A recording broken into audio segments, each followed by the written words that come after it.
नमस्कार, मी प्रमिला झांबे। तर आज मी गुळ आंबा बनवणार आहे। त्यासाठी ही कैऱ्या घेतल्या तर मी स्वच्छ धुवून ह्याची देठं काढून घेतली ती। आता आपल्याला ही किसून घ्यायचं, तर अगोदर साल काढायची आणि नंतर ही किसून घ्यायचा आंबा। तुम्हाला चाकूनं इळीनं जशी साल काढायला येते तशा पद्धतीने तुम्ही काढू शकता। अशी साल काढायची पूर्ण आणि मग किसायचं। तर बघा, ही मी आंबा किसून सगळं मी चारी पण किसून घेतलेलं आहे आणि गुळ पण घेतलेला आहे एका प्लेटमध्ये बारीक करून। तर पहिला मी कढईमध्ये आंब्याचा किस टाकून घेते।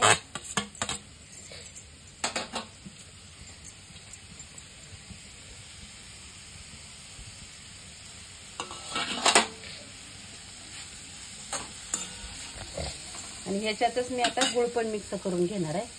तर जेवढा आंब्याचा किस आहे तेवढाच गुळ पण घ्यायचा आहे। का तर आंबा हे आंबट असतो, कैरी आंबट असतं त्याच्यामुळे गुळ पण तेवढाच घ्यायचा आहे। आपण रव्याला हे कसं करतो, थोडासा कमी घेतो गुळ साखर, पण आंब्याला तसं करायचं नाही। जेवढं त्याचं वजनाप्रमाण असू द्या, प्लेट बरोबर असू द्या, तेवढं समान घ्यायचं। तर बघा, आता ह्या गुळाचंच पाणी होतंय, आपल्याला ह्यात पाणी वाचायचं नाही। ह्या गुळाच्या पाण्यामध्येच हे आंबा शिजवून घ्यायचा आहे, हलवायचंय फक्त सारखं। हे गुळ विरघळला जातो। ह्यात मी थोडीशी विलायची आणि जायफळ बारीक करून घेतले, ती पावडर टाकते। आता हे पाणी पूर्ण गुळाचं पाणी होऊ द्यायचं। पाणी झाल्यानंतर ती पाणी पूर्ण आटूस तर हलवायचं आपल्याला।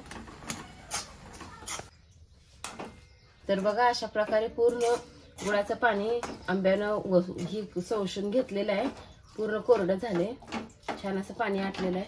आता आपला गुळ आंबा तयार आहे। माझा व्हिडिओ आवडला तर नक्कीच लाईक करा, सबस्क्राईब करा। फेसबुकवर बघत असाल तर फॉलो करा।